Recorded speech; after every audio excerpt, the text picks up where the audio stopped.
Pilkada kan tinggal 27 nih. 27 Bang. 27 sedikit lagi ya. Bagaimana Mr. Q melihat pilkada ini? Pertama kan kalau kita review Bang, ini kan pilkada serentak pertama yang pernah diselenggarakan oleh Republik ya. Sebelum-sebelum ini kan 2017, 2018, 2020 itu semi serentak. Di seluruh Indonesia ini ada sekitar 550 pilkada ya. 30 berapa? 38 ya provinsi, kemudian sisanya 37 provinsi, lalu sisanya kabupaten kota. Nah, pilkada kali ini adalah salah satu eksperimen politik besar dari teman-teman di DPR. Ya. Walaupun misalnya pernah kayak Fitri Susanti dan trio Dirty Votes itu ya bilang bahwa ini rancangan Pak Jokowi nih ya demi memenangkan Pilpres, memenangkan anaknya supaya ada PJ-PJ. Itu salah besar. Saya ada kena koreksi. Karena sesungguhnya desain pilkada serentak itu adalah desain dari partai politik dan DPR tahun 2016. Nah, menuju pilkada serentak itu tidak bisa dilaksanakan serta-merta seketika karena masa jabatan kepala daerah di seluruh Indonesia ini bervariasi.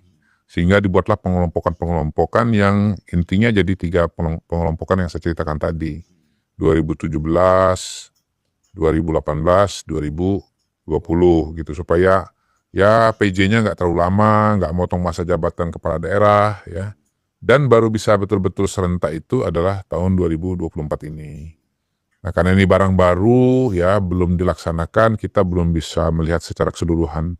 Dan mungkin nanti pada podcast berikutnya baru kita evaluasi lah secara menyeluruh. Walaupun dari proses yang berjalan sampai sejauh ini, alhamdulillah ya kalau dari segi teknis kayaknya sih so far so good. Artinya tahapan-tahapan pilkada sebagaimana kita kenal ya berjalan dengan jadwal gitu ya, mulai dari pencalonan, ada calonnya kampanye kan begitu, sampai ya nanti hari terakhir kampanye tanggal 23, lalu kemudian nanti coblosannya persis minggu depan tanggal 27, ini kita akan syuting tanggal 27. Mudah-mudahan pelaksanaannya nanti juga berjalan dengan baik, artinya secara teknis itu lancar. Walaupun ada juga yang mengkritik proses pilkada kali ini karena dianggap terlalu mepet ya dengan pemilu nasional, dan itu ya sedikit banyak agak menenggelamkan lah tema-tema atau isu-isu lokal ya, karena pembicaraan masih soal isu nasional. Yang kedua memang partai politik juga partai politik ya, terutama juga kerepotan untuk membagi waktu dan tenaga. Selain sudah habis pemilu nasional, juga karena serentak betul-betul serentak ini ya gimana? Ya serentak betul-betul serentak, artinya kan ini kan sistem kebut semalam gitu. Kalau tidak serentak kan partai politik itu bisa cicil-cicil gitu loh sepanjang tahun, selama 5 tahun tuh ada pilkada gitu, atensinya bisa dipecah-pecah. Tapi kalau sekarang ini betul-betul serentak. Dan saya kira evaluasinya memang nggak bisa buru-buru juga. Ini mungkin saran dari saya ya. Kan gini, kenapa serentak itu variabelnya atau sebabnya satu, supaya partai politik itu nggak disibukkan terus-menerus oleh pilkada. Tapi yang lebih substansial adalah bahwa dengan pilkada serentak, maka kemudian ada sinkronisasi antara pemerintahan di tingkat pusat dengan tingkat daerah. Artinya garis ratnya itu sama. Gitu.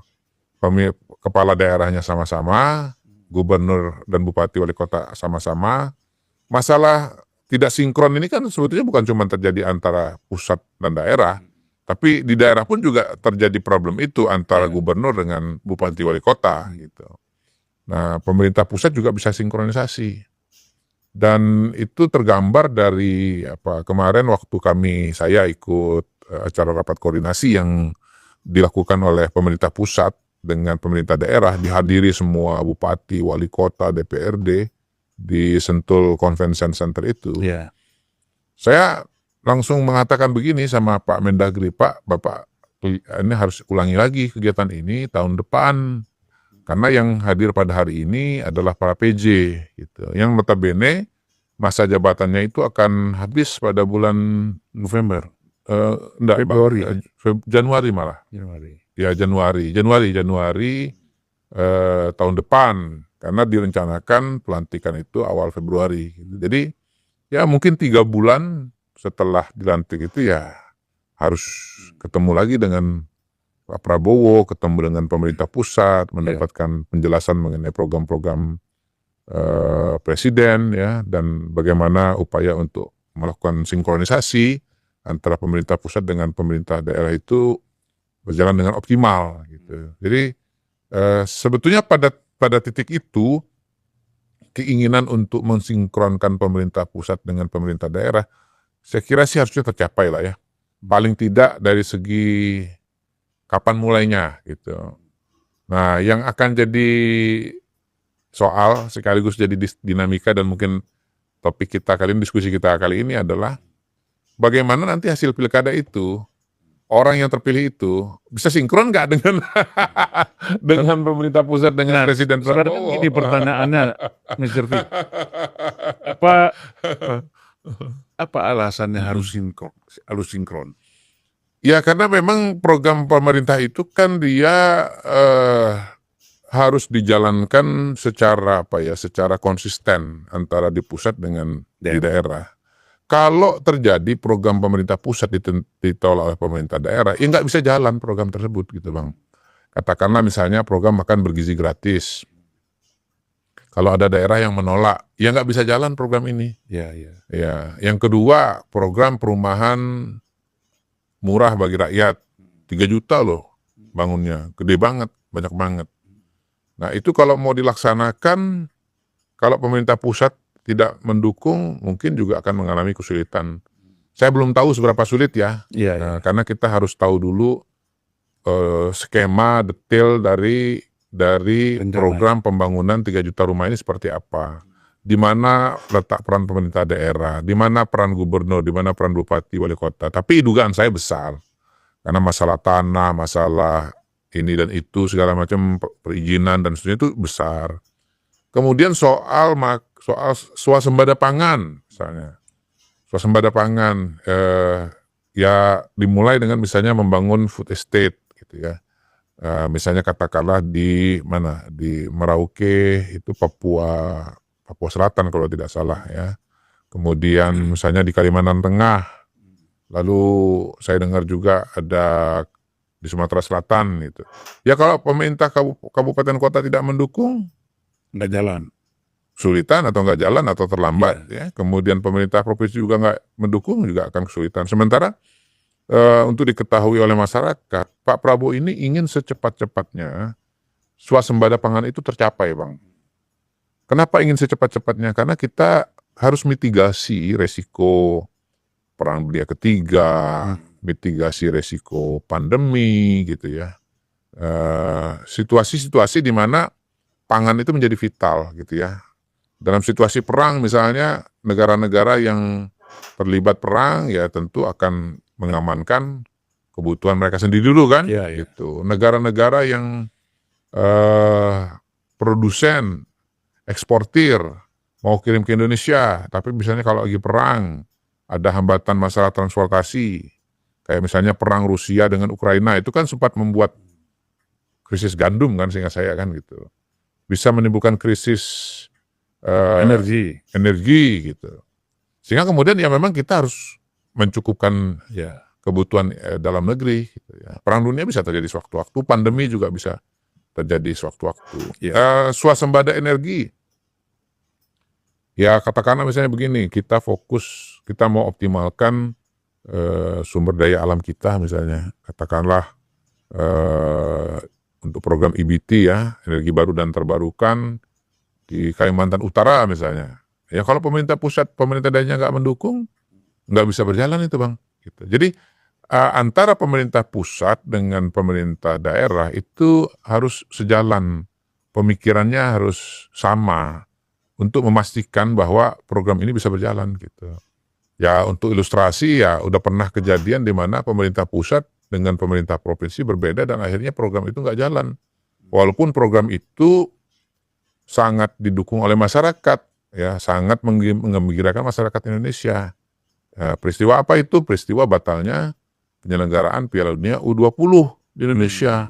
Iya, iya. Kenapa nggak jadi gagal? Karena ada penolakan dari Dua gubernur. Gubernur Jawa Tengah dan Gubernur Bali gitu. Nah, penolakannya dari mana? Kalau kita runtut-runtut, itu kan sikap dari partai politiknya, yaitu PDI Perjuangan gitu. Walaupun ada sekian banyak argumentasi yang dibangun oleh partai politiknya dan oleh gubernurnya, faktanya adalah program yang mau dilaksanakan oleh Pak Jokowi waktu itu batal. Kerugian yang terjadi besar karena untuk mempersiapkan menuju ditunjuk tuan rumah ada biaya, persiapan ini dan itu. Ini kan tinggal dilaksanakan pada waktu itu. Iya, iya, iya. Kerugian di masyarakat juga besar. Masyarakat yang sudah mendengar mengenai event ini, ya mereka misalnya di kalangan pengusaha konveksi sudah memproduksi ya atribut, kaos misalnya dalam rangka Piala Dunia U20. Begitu nggak jadi kan mau dijual ke siapa? Nggak akan ada yang beli. Ada juga yang sudah produksi lem Aibon juga kan? Oh, untuk apa? Ya kan tuh nempel-nempel spanduk kan. Hotel, kan hotel ya kan pelaku rental mobil ya, yang sudah membayangkan bahwa hotelnya akan penuh, rentalnya akan penuh, gitu. Batal semua bang. Jadi ekonominya nggak bergerak gitu. Jadi kalau ada yang mungkin menonton ini lalu mengatakan kita ini mengada-ada, sudah ada contoh nyata kok bagaimana kebijakan itu kalau ditolak oleh pemerintah daerah nggak bisa jalan gitu. Iya, iya. Karena pertandingan ada di tempat mereka kan? Iyalah, pertandingan ada di tempat mereka. Ya. Atau kegiatan memang ada di tempat mereka. Gitu. Jadi sebetulnya memang yang namanya konsolidasi politik itu tidak cukup hanya di tingkat pusat, tapi juga diperlukan di tingkat daerah. Ya kalaupun partai politiknya berbeda, paling enggak garisnya itu bukan garis oposisi lah. Iya. Karena kalau garisnya garis oposisi, sudah kita bisa duga nanti kebijakan-kebijakan pemerintah pusat itu akan dilawan atau ada resistensi di sana. Apalagi oposisi dengan rasa kebencian. Ya kan? Gitu ya bang ya? Lah ya. Oh. Kalau oposisi aja kan rasional. Kalau dengan kebencian kan emosional kan. Betul. Jadi itu yang paling bahaya. Gitu. Iya. Artinya pokoknya benar salah kalau lawan pemerintah pusat harus kita lawan. Iya. Nah, ini bahaya kan. Ya itu dia. Nah sekarang gini kan Mr. Q, bagaimana cara mengupayakan supaya seluruh dalam pilkada nanti ya, paling tidak sebagian besar atau mayoritas kepala daerah yang terpilih itu harus betul-betul yang sinkron dengan pemerintah. Ya cara pertama adalah dengan membangun koalisi yang sejalan dengan tingkat pusat. Makanya koalisi Indonesia Maju kan diupayakan untuk bisa terselenggara juga di daerah. Walaupun memang kesulitannya adalah karena daerah kan punya dinamikanya sendiri. Salah satu dinamika yang ada itu kan pertama misalnya bahwa kekuatan partai politik ini tidak paralel antara tingkat pusat dengan tingkat daerah. Misalnya Partai Gerindra di pusat nomor 3, tapi di satu daerah dia mungkin nomor 6. Walaupun di daerah yang lain dia mungkin nomor 1 misalnya gitu. Di daerah di mana Gerindra sebagai partai politiknya Presiden Prabowo nomor 1 mungkin agak mudah untuk membangun koalisi. Tetapi kalau dia nomor 6 mungkin akan lebih sulit. Nah, yang kedua, di daerah juga ada dinamika calon. Ya, ada daerah yang calon populernya cuma 1. Ya, agak mudah tuh membangun koalisi karena secara naluriah partai politik juga akan kumpul di calon tersebut. Tetapi kalau di satu daerah ada 2, apalagi 3, apalagi 4, begitu kandidat yang populer atau merasa populer. Jawa Barat hanya satu yang kita kenal ya. Ya, jadi ya contohnya kan seperti di Jawa Barat di Jawa Barat ya koalisi Partai Gerindra mengajukan Deddy Mulyadi, tetapi partai-partai yang lain juga mengajukan calonnya sendiri. Sebetulnya kalau kita bicara konstelasi politik nasional, Bang, pada hari ini menurut saya sebetulnya ya hanya ada 2 partai saja, hanya ada 2 kubu saja. Jadi partai-partai politik pemerintah yang berada di dalam kabinet, kemudian partai politik yang oposisi yang berada di luar kabinet. Nah, kalau di luar kabinet itu kan sudah jelas, sudah ketahuan satu partai yaitu PDI Perjuangan gitu. Walaupun ada perdebatan juga mengenai keberadaan Pak Budi Gunawan ya, apakah mewakili PDI atau tidak. Per hari ini saya katakan tidak. Sudah diakui kan? Oh begitu ya? Hasto sudah bilang sebagai sekjen, Budi Gunawan bukan kader PDIP. Iya, iya, iya. Jadi sebetulnya kalau kita lihat konstelasi pilkada yang ada pada hari ini, kalau kita bicara mengenai koalisi Indonesia Maju, akhirnya memang sengaja nggak sengaja itu terfokus kepada daerah-daerah besar ya, dan terutama provinsi. Gitu. Karena kalau harus dibuat sama semua, memang kondisi partai politik dan kondisi calonnya sangat bervariasi seperti saya jelaskan tadi. Dan memang realitanya kalau kita bicara tingkat nasional, Bang, sebetulnya Indonesia ini walaupun provinsinya ada 38, tapi sebetulnya yang mendominasi komposisi pemilih itu hanya sekitar 5 atau 6 saja gitu ya. Ya, dan itu terkonsentrasi di Pulau Jawa ini. Ya. Misalnya yang paling besar tentu Jawa Barat ya, sekitar 17,5%. Lalu kemudian Jawa Timur sekitar 16%, lalu Jawa Tengah sekitar 14%. Nah, itu sendiri kan sudah hampir 50%, Bang. Tambah Ya. Banten sama DKI. Banten masing-masing dengan Banten 5%, Jakarta 5%. Jadi praktis Pulau Jawa ini sudah 55%, mungkin lebih dari 50% dari total pemilih. Nah, jadi memang atensi terhadap koalisi Indonesia Maju itu di wilayah-wilayah yang besar ini gitu ya.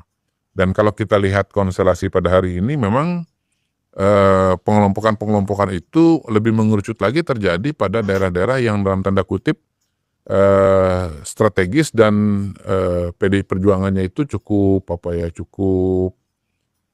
kuat lah ya barangkali. Jadi kalau kita lihat misalnya pada hari ini ya wilayah-wilayah itu mengerucut kepada dua lah ya, Jateng dan Jakarta. Saya kira fokus perhatiannya ke sana. Bukan berarti kemudian di Jawa Timur nggak penting, Jawa Barat nggak penting, tetapi kalau di sana itu saya lihat petahananya yang notabene kayak di Jawa Timur ya, petahananya yang notabene didukung oleh Koalisi Indonesia Maju itu sudah sangat kuat gitu loh. Peluang menangnya sangat besar. Survei saya lihat 60% ya. Dan sampai sejauh ini saya nggak melihat ada perbedaan hasil survei kalau di Jawa Timur gitu. Selisihnya dengan yang kedua Bu Risma rentangnya cukup jauh, 30-40%. Ya kalau nggak ada keajaiban ya hasilnya tetap seperti itu. Di Jawa Barat juga mirip gitu. Ada satu paslon yang sudah sangat tinggi yaitu Deddy Mulyadi gitu, dengan wakilnya jauh di atas Saihu, jauh di atas JJ, jauh di atas saya lupa namanya gitu. Jadi itu wilayah sudah sudah kelihatannya sudah orang udah tahu gitu ya siapa pemenangnya. Di Banten ini sebetulnya pertandingan antar koalisi Indonesia Maju sebetulnya. Sehingga kemudian ya akhirnya kita tidak melihat suatu dikotomi yang sangat ekstrem lah ya di Banten. Nah dikotomi itu terjadi di Jawa Tengah dan di Jakarta sini. Iya di DKI sini. Jadi makanya seminggu sebelum coblosan ini kita lihat kayaknya pertarungan ini akan ramai di Jawa Tengah dan di DKI Jakarta, Bang. Ya. Fokus ya, karena memang PDIP pun di sini fokus untuk Jakarta dan Jawa Tengah. Oh iya gini, Bang. Jadi sebetulnya saya ngelihat Bu Mega ini ya, saya nggak sebut PDI Perjuangan karena kuncinya di Bu Mega. Antara pengurus PDI dengan Bu Mega bisa beda pikiran. Ya Bu Mega dan PDI Perjuangan lah ya. Sebetulnya mereka sedang talent scouting. Mereka sedang berusaha mencari jago untuk Pilpres 2029, Bang.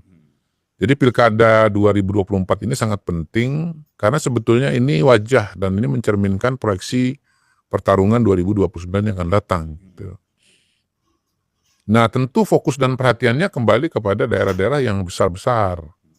Tetapi ini juga kemudian mengerucut lagi karena daerah yang besar-besar tadi ya, seperti Jawa Barat, Jawa Timur, kelihatannya berat bagi calon PDI Perjuangan untuk bisa menang. Ya, dari laporan survei yang ada, ya dari dinamika politik yang ada, kelihatannya berat. Sehingga harapan dari Ibu Mega itu saya lihat sekarang ini itu mengerucut di dua wilayah tadi, Jakarta dan Jawa Tengah. Iya, terutama barangkali Jakarta ya. Karena Jakarta ini kan memang siapapun yang jadi gubernur dalam sejarah kira-kira 10 tahun terakhir itu pasti melahirkan calon presiden, mulai dari Pak Jokowi sampai ke Anies Baswedan gitu. Soal menang atau kalah di Pilpres soal lain lagi gitu kan. Pak Jokowi menang, Anies kalah kan gitu kan.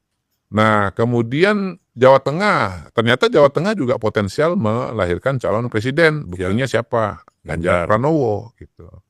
Nah, kalau Jawa Tengah, selain bahwa Jawa Tengah berpotensi melahirkan calon presiden, Jawa Tengah juga selama ini merupakan basis PDI Perjuangan. Karena itu menurut saya ini juga pertarungan dalam tanda kutip hidup mati ya. Bukan cuma sekedar untuk mengajukan calon presiden, tapi juga soal basis suara gitu. Kalau di Jawa Tengah PDI Perjuangan itu kalah di pilkada kali ini, maka dia satu, kehilangan potensi calon presiden 2029. Dua, dia bisa kehilangan salah satu basis politik tradisionalnya. Gitu. Basis politik terbesar dan terkuat PDI Perjuangan adalah di Jawa Tengah. Ya.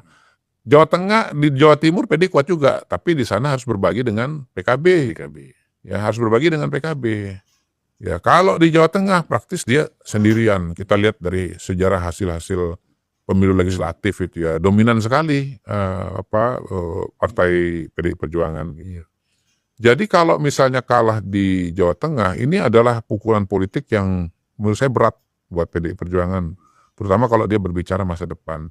Tapi sebaliknya, Bang, karena PDI ini adalah oposisi, maka kalau Andika yang terpilih, hampir bisa dipastikan itu akan sering kontra dengan kebijakan nasional.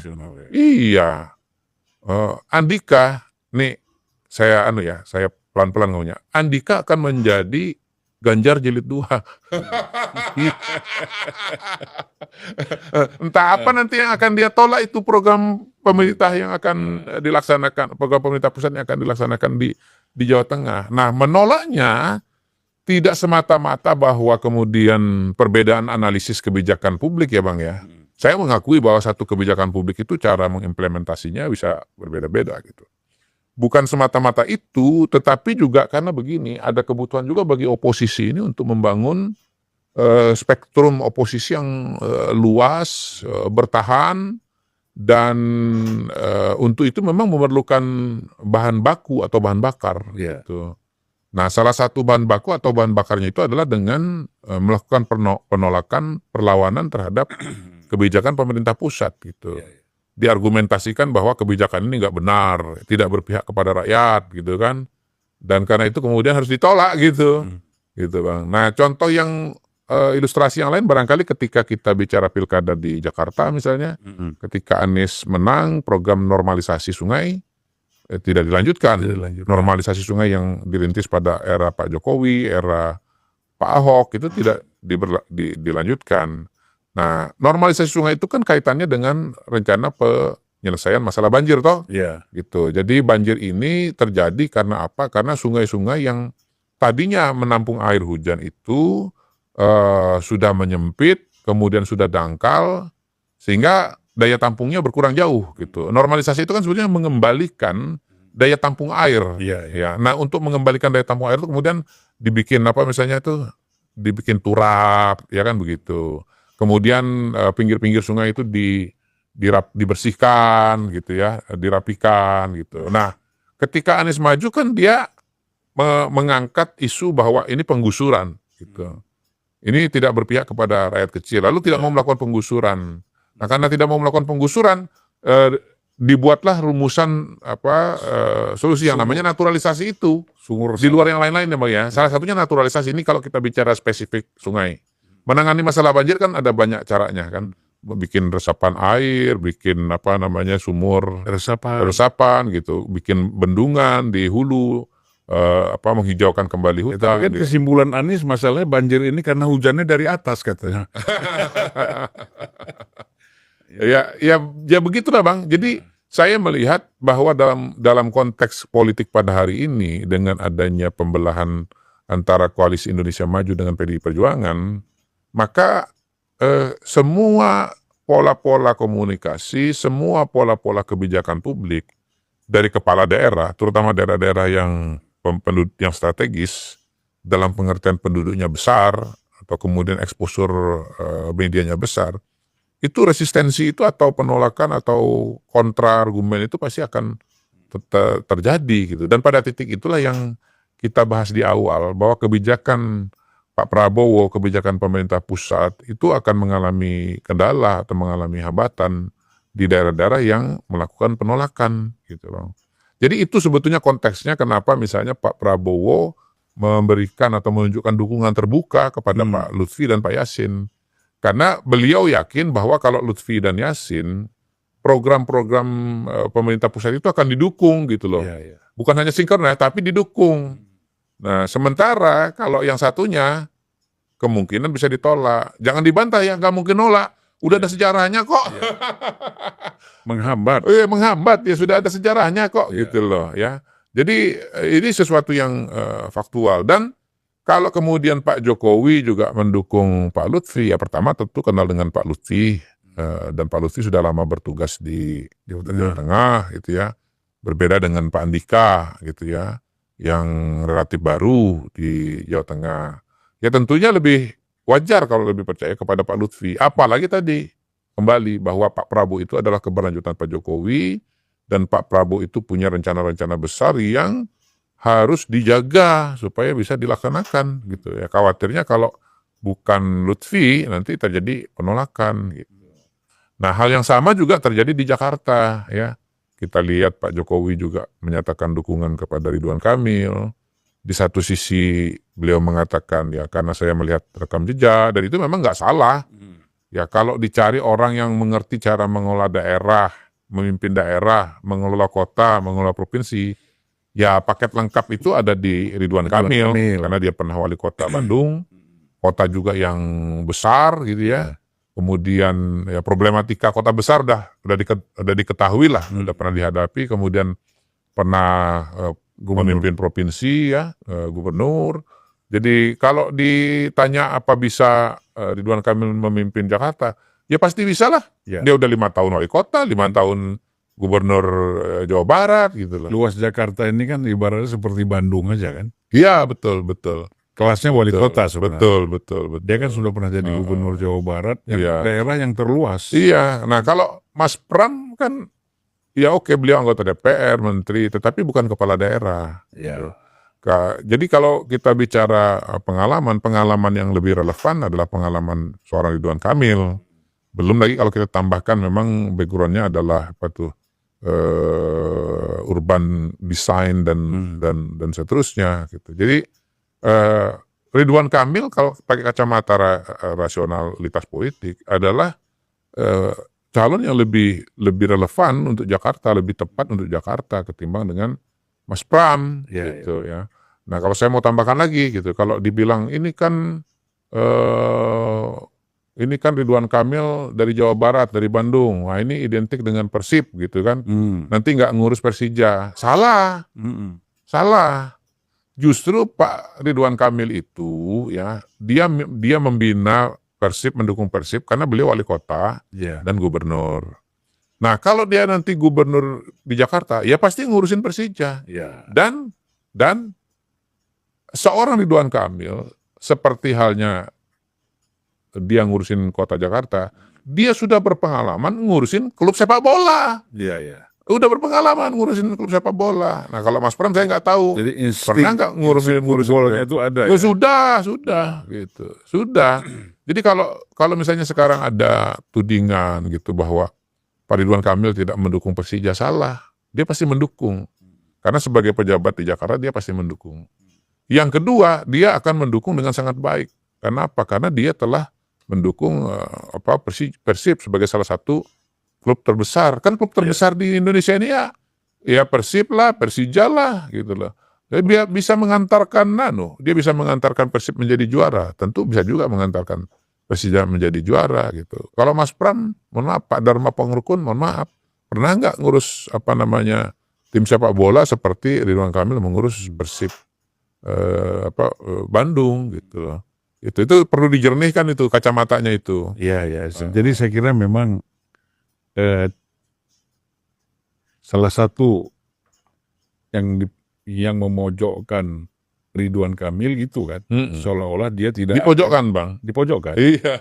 Dia dipojokkan karena seolah-olah dia tidak akan komit untuk mengembangkan Persija kan. Iya. Ya menurut saya Kang Emil dan tim jawab aja bahwa Kang Emil itu tidak mungkin tidak membela, tidak mungkin tidak mengurus Persija kalau beliau gubernur. Justru mengurusnya dengan kualitas yang lebih baik. Karena sudah punya pengalaman di Kota Bandung dan di Provinsi Jawa Barat. Dibandingkan dengan yang lain, belum pernah ngurusin klub sepak bola. Gitu. Dan anggaran juga besar di KI kan. Ya untuk apa? Untuk sepak bola atau untuk pembangunan? Untuk keseluruhannya kan APBD-nya lumayan besar. Iya. Oh iya. Ya balik lagi bahwa Ridwan Kamil sudah berpengalaman mengelola anggaran untuk provinsi dan sudah berpengalaman mengelola anggaran untuk kota gitu. Jadi dia nggak perlu belajar lagi ini nomenklatur artinya apa, ini mananya apa, ini untuk apa, nggak ada itu. Nah, dia udah mempraktekkan kok. 10 tahun terakhir dalam hidupnya ya hari-hari ngurus yang seperti itu. Harusnya kalau pasangan Mas Pram ini yang lebih mengerti sedikit itu kan Rano Karno ya. Iya. Pernah di Banten. Iya. Betul. Tapi nasib lah dia jadi wagub. Iya, jadi teman-teman begini, ini juga penting juga. Saya melihat kan ada fenomena yang menarik ya, bahwa Mas Pram tingkat pengenalannya masih rendah, tapi elektabilitasnya bersaing dengan Ridwan Kamil.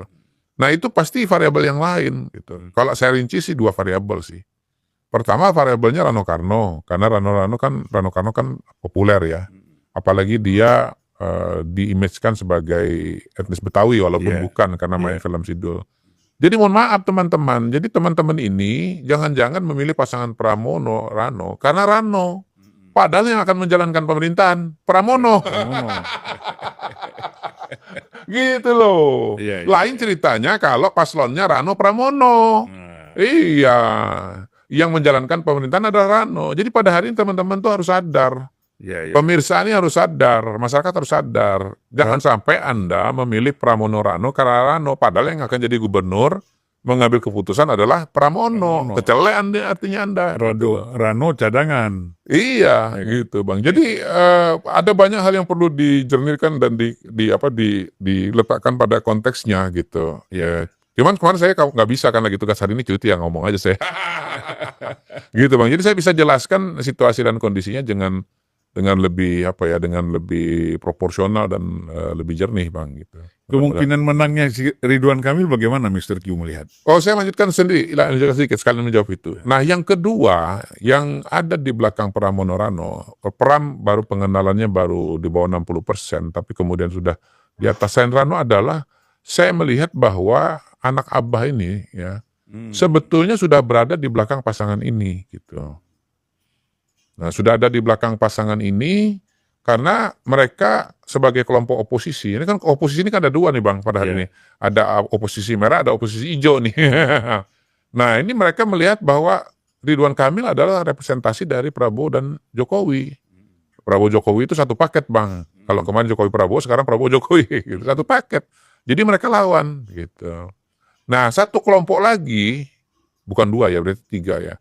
Itu teman-teman dari kalangan minoritas ya, agama minoritas, suku minoritas gitu. Itu kecenderungannya kemarin itu lari ke Pramono dan Rano karena melihat ada Suswono, ada PKS sebagai wakilnya Ridwan Kamil gitu ya. Ini saya bukan bermaksud sara ya, tetapi kita kan analisa ilmiah ya atau analisa perilaku pemilih lah gitu.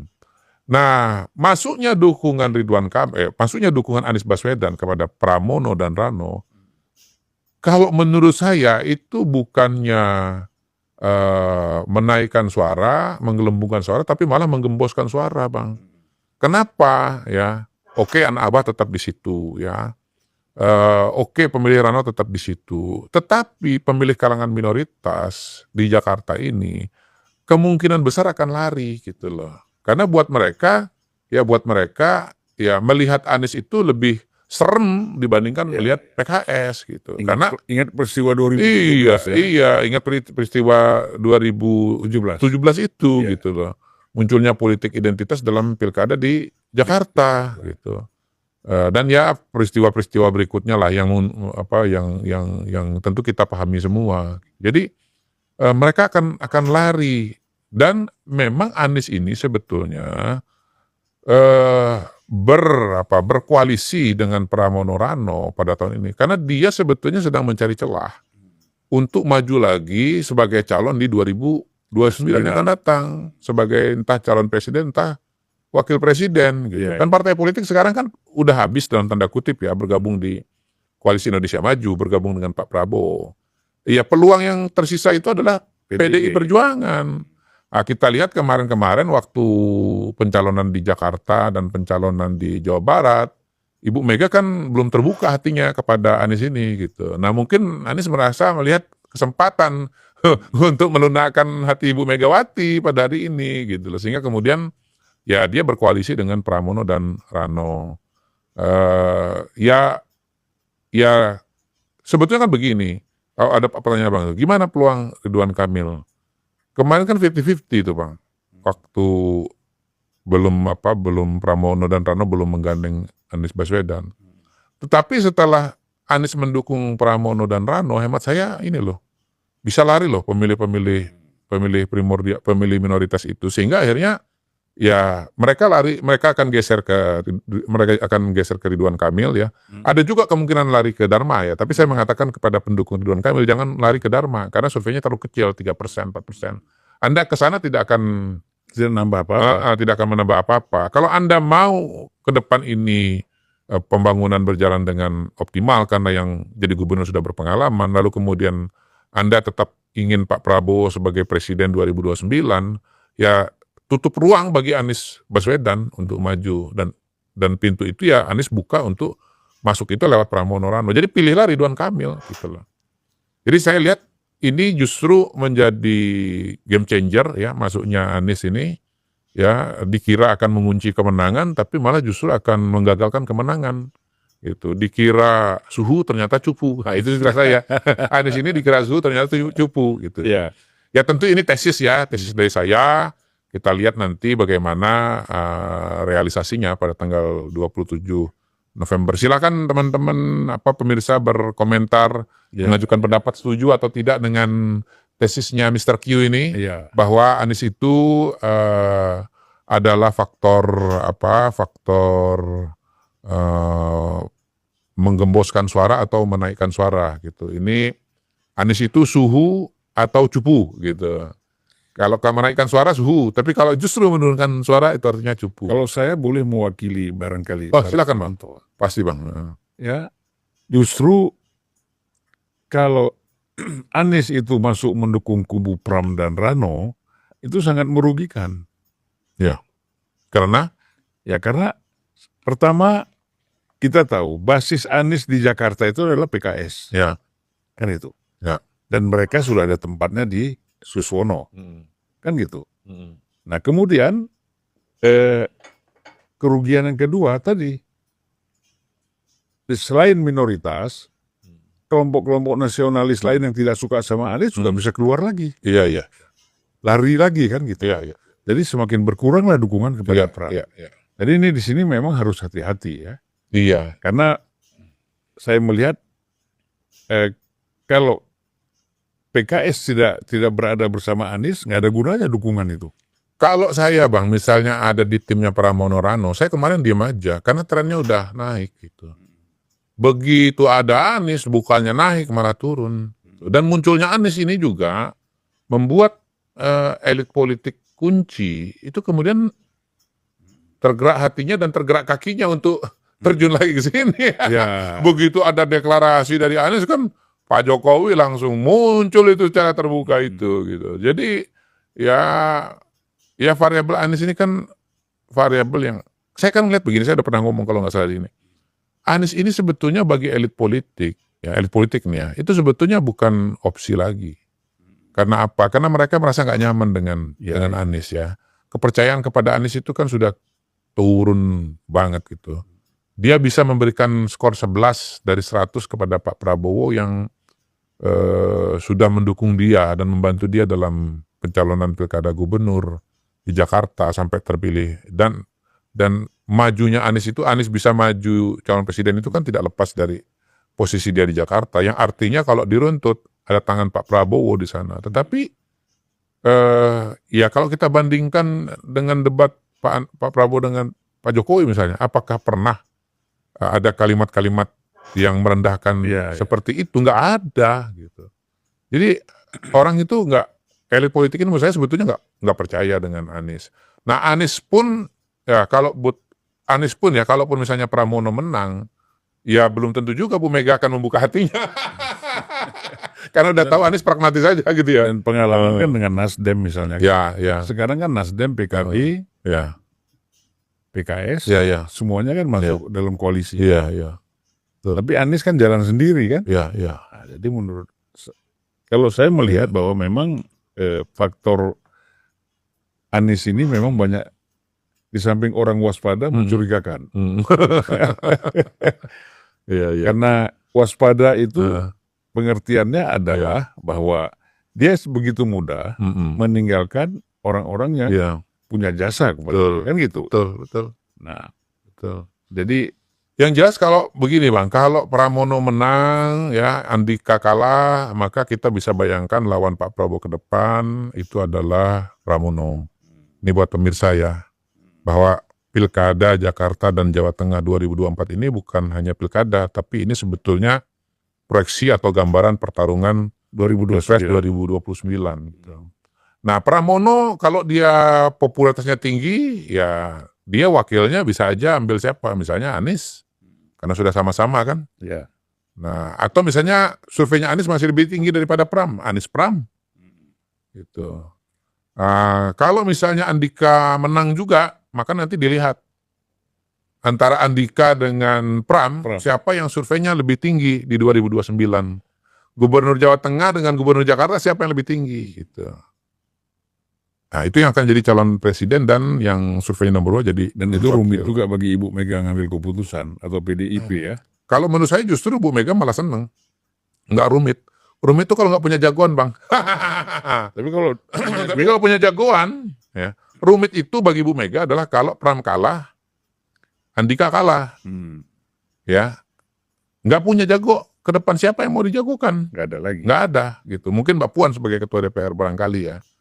Tapi kalau misalnya Pram menang, bisa Pram yang jadi jagonya dia. Andika menang, bisa Andika yang jadi jagoan dia, gitu. Karena balik lagi gubernur di 2 wilayah ini sudah punya sejarahnya berpotensi maju calon presiden. Itu pun kalau 2029 masih Bu Mega ketua umumnya. Ya. Itu pun bisa. Kalau itu kan harus kita asumsikan linear begitu Bang. Ya. Kalau misalnya Puan ketua umum kan bisa beda. Saya belum melihat Bang, saya belum melihat tanda-tanda. Belum melihat tanda-tanda bahwa Bu Mega akan lengser. Saya kira Bu Mega per hari ini ya harus diasumsikan menjadi ketua umum partai PDI Perjuangan seumur hidup. Hemat saya begitu. Gitu ya. Ya belum kelihatan apa tanda-tanda sekarang bahwa Bu Mega akan mengundurkan diri dari PDI Perjuangan. Justru setelah kekalahan di Pilpres 2024 ini, menurut saya Bu Mega malah makin merasa punya tugas untuk melanjutkan kepemimpinannya, karena siapa lagi yang bisa istilahnya itu mengkonsolidasikan PDI Perjuangan, dan siapa lagi yang bisa menghasilkan calon presiden baru 2029 kecuali beliau sendiri Bang. Ya. Emang saya itu pikiran Bu Mega. Kalau Jawa Tengah bagaimana? Tadi kan kita sudah menganalisis kemungkinan-kemungkinan yang akan terjadi di Jakarta. Nah kemungkinan di Jawa Tengah. Kemungkinan di Jawa Tengah, saya kan lihat survei-survei yang ada kan 50-50 lah ya, artinya sama kuat. Jadi ini kembali lagi, ini mirip dengan Jakarta, di mana kelompok-kelompok akan ada leverage dan ada kelompok-kelompok penentu di sana. Nah salah satu leverage tentu saja Pak Jokowi. Nah Pak Jokowi kan sudah turun lapangan ini, udah berkeliling. Pak Jokowi itu leverage karena dia sangat populer di Jawa Tengah. Dan kita bisa katakan per hari ini popularitas Jokowi itu di atas atau mengalahkan popularitas PDI Perjuangan dan Ibu Mega. Buktinya waktu Pilpres kemarin, jagonya PDI Perjuangan, Ganjar, itu kalah. Padahal Ganjar gubernur Jawa Tengah gitu. Yang menang adalah Prabowo. Dia berpasangan dengan Mas Gibran. Saya melihat di situ ada leverage-nya Pak Jokowi, ada bayang-bayang Pak Jokowi. Yang kedua sebetulnya yang harus dikatakan juga adalah bahwa pasangan Andika dan Hendra Prihadi ini adalah pasangan nasionalis, bahkan pasangan satu partai. Ya. Gitu. Ini incest politik ini, political incest ini sebetulnya. Iya. Jadi tidak berkoalisi dengan partai lain gitu. Iya, iya. Nah, berbeda dengan Lutfi dan Yasin, Taj Yasin. Ini pasangan nasionalis dan Nahdlatul Ulama, NU gitu. Nah, kita tahu bahwa di Jawa Tengah Nahdlatul Ulama besar juga, Nahdliyin banyak juga. Tidak sebanyak, tidak sedominan, tidak sekental Jawa Timur, tetapi juga besar juga. Dan memang ada kabupaten-kabupaten dan kota yang notabene merupakan basisnya dari kalangan Nahdliyin ya.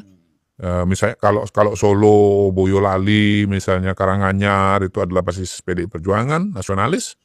Nah, kalau Pekalongan ya, kabupaten, kota gitu, itu adalah wilayah basisnya Demak, Kudus, itu kan wilayah basisnya dari Nahdliyin gitu. Jadi saya lihat kalau Nahdliyinnya kompak, nah ini mungkin ya kalau Nahdliyin dengar nih ya, nonton ini gitu ya. Nahdliyin di Jawa Tengah harus kompak mendukung pasangan Lutfi dan Taj Yasin. Karena representasi Nahdlatul Ulama, representasi Nahdliyin di Pilkada Jawa Tengah itu cuma ada di pasangan Lutfi dan Taj Yasin. Belum lagi kalau kita katakan bahwa Taj Yasin itu adalah anaknya Mbah Maimun Zubair, kiai karismatik dan kiai yang sangat dihormati di Jawa Tengah gitu. Jadi saya kira nanti variabel penentu keseimbangan ini ada di Pak Jokowi dan ada di kalangan Nahdliyin, Bang. Gitu, Bang. Kalau Nahdliyinnya Pak Jokowi kan keliling, Nahdliyinnya nanti kompak milih pasangan Lutfi dan Taj Yasin, menang ini nanti. Ya, dan kita lihat tadi problemnya kan karena sesama PDIP kan. Gubernur PDIP, wakil PDIP. Ya. Jadi orang lain susah masuk. Iya. Kalau di Lutfi dan Andika, Lutfi dan Taj Yasin, NU udah jelas. Di mana arahnya. Iya. Tetapi kan Muhammadiyah, kemudian kekuatan-kekuatan yang lain itu bisa masuk lewat Pak Lutfi ya. Bisa masuk. Karena dia non-partisan. Iya, bisa. Jadi saya kira itu yang akan menjadi variabel penentu di Jawa Tengah nanti ya. Dan ya saya melihat pertarungan di Jawa Tengah nanti akan sama menariknya dengan pertarungan di DKI Jakarta. Bedanya adalah bahwa di Jakarta itu kalau misalnya nanti tidak ada yang 50% plus 1, maka akan ada putaran kedua. Ya, putaran keduanya pada hari ini kalau lihat hasil survei yang ada ya. Ini hasil survei kan ada yang beda-beda nih Bang. Ada yang Ridwan Kamil unggul, ada yang Pranowo unggul. Persamaannya adalah nomor 3-nya selalu Dharma Pangrukun.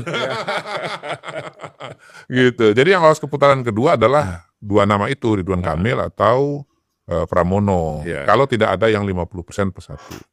Tapi kalau di Jawa Tengah itu udah pasti sekali putaran karena nggak ada syarat 50% plus 1. Yang kedua calonnya cuma 2, pasti salah satu akan 50% plus 1 gitu. Kalau ini yakinlah kita 51% ya. Siapa? Ridwan Kamil. Saya nggak berani kasih angka Bang. Pertama saya udah lama nggak ngutak-atik survei, fokus ngurusin kegiatan di kantor gitu ya. Tapi kalau Pilpres dulu kan berani kan. Karena saya dulu ngoprek-ngoprek data Bang. Pertama saya turun sendiri, yang kedua saya punya waktu untuk menganalisa tren-tren data yang ada. Kalau sekarang saya nggak turun sendiri surveinya, yang kedua saya relatif baca sekilas-sekilas saja. Jadi ya berdasarkan bacaan-bacaan sekilas, tapi karena pengalaman saya melihat atau menjalani hal semacam ini, saya bisa menyusun suatu kerangka yang mungkin tidak sekokoh seperti Pilpres, tetapi secara garis besar mudah-mudahan bisa membantu pemirsa untuk bisa memetakan situasi dan kondisi di Jawa Tengah dan di Jakarta. Oke, Mr. Q. Kita sudah hampir 1 jam nih ngomong-ngobrol ya, menarik sekali. Terima kasih Bang. Selamat bekerja lagi di KSP. Ya, insyaallah. Sebagai wakil kepala KSP. Iya. Mudah-mudahan selalu sukses dan sehat walafiat. Ya, amin. Abang juga begitu. Ya, terima kasih atas kedatangannya. Terima kasih. Masih sempat juga kita ini. Iya dong Bang. Kita kan punya teman-teman yang tetap harus disapa gitu. Mungkin saya tidak sesering dulu, tapi saya usahakan paling tidak mungkin sebulan sekali lah ya. Kita membicarakan persoalan-persoalan bangsa gitu. Kalau persoalannya makro mungkin saya nggak usah cuti, tapi kalau persoalannya konkret kayak hari ini ya cuti lah. Gitu. Kalau makro kan yang strategik. Iya, umum-umum aja. Kalau ini kan bicara soal keberpihakan atau pilihan-pilihan. Baik, Mr. Q. Thank you.